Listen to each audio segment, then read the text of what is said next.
La team, c'est le labo de Vegapunk, j'espère que vous allez bien. On est parti ensemble pour une longue série de théories One Piece les plus hallucinantes les unes que les autres. Moi c'est Justice et je ne serai pas tout seul pour animer ces vidéos puisque Capitaine est avec moi. Ouais, la piraterie. Alors, moi c'est Cal, aka Capitaine Cal sur les réseaux. Je vais pas m'étaler plus que ça, alors c'est parti pour le plan. Cette théorie se divisera donc en 3 parties. Nous allons tout d'abord parler du One Piece et de quelle peut être la nature de ce grand trésor. Ensuite, nous essaierons de comprendre ce qui pourrait s'être passé à God Valley et quelles sont les origines de Shanks et Baggy, puis nous nous attarderons sur l'île de Drum, arc qui nous donne beaucoup plus d'indices sur le futur de One Piece qu'on ne le pense. Sans plus attendre, attaquons la première partie, le One Piece. Dans son œuvre, Oda ne laisse pas de place au hasard. Vous allez vite vous rendre compte que le manga cache des indices parfois subtils, mais pas des moindres. Voyons ensemble. Pour commencer, nous savons que Oda aime beaucoup attribuer des cartes à ses personnages, à l'image de l'équipage des 100 bêtes, King, Queen, Jack, ou encore tous les Tobiropo qui sont tous inspirés de jeux de cartes connus ou non du grand public. Et c'est la même chose pour notre frérot Ace, repose en paix mon ref, dont le nom et l'ancien drapeau rappellent directement l'as de pique d'un jeu de cartes. Maintenant, un jeu de cartes ? Revoyons ensemble une certaine information de la rêverie qui nous a intrigués.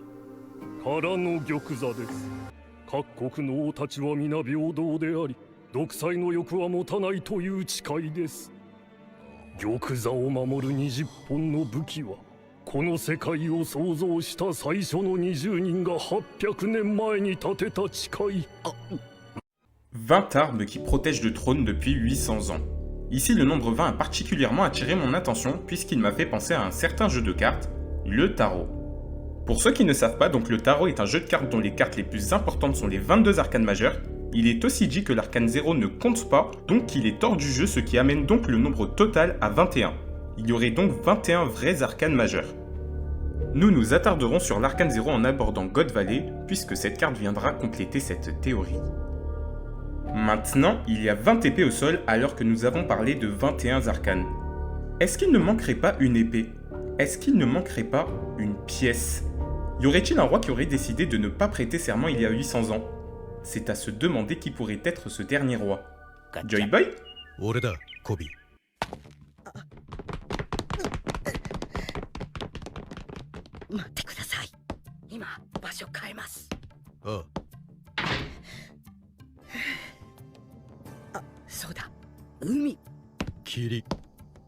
Umi, Kiri, soit mer et brouillard. Plutôt anodin, n'est-ce pas ? L'île des hommes poissons abrite Poséidon et est entourée de mer. L'île de Zo, qui pourrait être Uranus, est entourée de brouillard. Les armes antiques sont nécessairement liées au siècle oublié. Et nous rappelons que la marine, et personne d'ailleurs, n'a le droit de mener des recherches sur le siècle oublié. Seul le gouvernement mondial le peut. Quel serait le véritable objectif des Sword ? Et peut-être que tout est dans leur nom. X-Drake est infiltré chez Kaido. Il n'est pas fou au point de croire qu'il peut le tuer, et il n'est pas juste là pour donner des informations sur ses faits et gestes, puisque Big Mom s'en charge déjà elle-même gratuitement, par exemple avec la conversation ouverte sur Luffy. Voudrait-il se rapprocher des poneglyphes ? Ça ferait 2 liens entre les Sword et le siècle oublié. Sword veut dire épée. Les Sword seraient-ils à la recherche d'une épée ? Voici le 3e argument.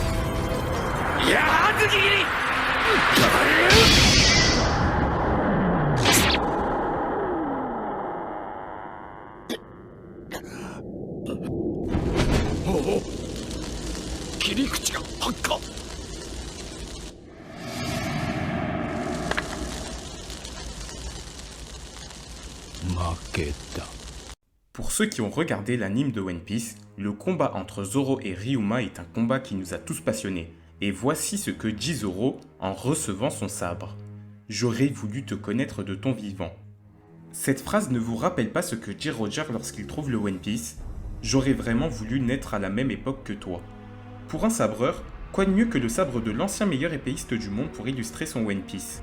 L'un a reçu un sabre grâce à un samouraï de Wano Kuni, l'autre aurait vu le One Piece grâce à un autre samouraï de Wano Kuni.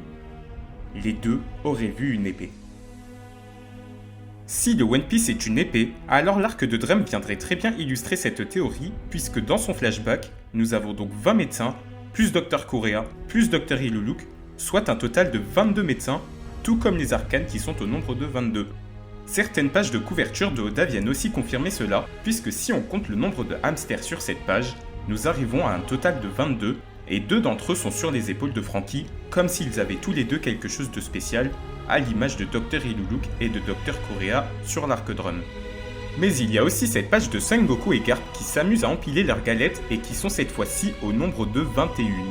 Ici pas 22, comme s'il s'était passé quelque chose d'important quelque part. Comme si l'un des gâteaux avait disparu. Comme si l'une des épées avait disparu. Maintenant, Sengoku avait parlé d'une certaine île qui avait disparu après que les personnes qui y soient présentes aient touché à certains tabous. S'agit-il de God Valley? Et y avait-il une épée sur God Valley? Il s'agirait ici donc de la 22e carte qui est hors du jeu, puisqu'elle est hors de Marie-Joise. Maintenant, essayons de reconstruire l'histoire pour savoir ce qu'il pourrait s'être passé. La carte hors du jeu est la carte du fou, comme s'il y avait un roi fou qui s'était fait refuser parmi les rois de Marie-Joise et était reparti sur la mer Bleue. Maintenant, pour ce qui est de l'épée d'Eiji qui n'est donc pas la même épée que celle de ce roi fou, je pense que Joy Boy qui était ce roi d'Eiji devait être oublié des mœurs, d'où le plan de 100 ans créé par les 20 rois qui auraient donc détruit son ancien royaume, puis qui ont ensuite prêté serment pour que jamais plus il n'y ait un roi qui domine tous les autres rois. Ils ont donc souhaité le rayer de l'histoire. Ensuite, je pense que de son côté, ce roi voulait que justice lui soit rendue et a prêté serment de son propre côté, seul avec son épée plantée comme preuve pour un jour récupérer ce qui lui revient de droit. Il devait être donc plusieurs à accompagner ce roi et ont donc décidé d'éparpiller toute la vérité à travers le monde sous forme de poneglyphes. Je pense ensuite qu'il y a eu une cassure entre les Ji, puisqu'il y a des Ji comme Barbe Noire ou encore Roxy Shebeck. Donc entre ceux qui veulent régler ce problème de manière pacifique, Do qui serait du côté de Joy Boy, et ceux qui veulent régler le problème des dragons célestes avec la violence, donc du côté de Barbe Noire et de Shebeck. Voici donc le scénario de base qui sera modifié au fur et à mesure des vidéos, puisque nous avons trouvé d'autres arguments qui font que ce n'est pas aussi simple que ce que nous pensons. La suite arrive très bientôt, en espérant que cette vidéo vous a plu. On vous invite à utiliser le Gomu Gomu no pouce bleu ainsi que le haki de l'abonnement. Et n'hésitez pas à nous dire ce que vous pensez de ces théories dans les commentaires. Merci à vous et à bientôt dans le labo de Vegapunk.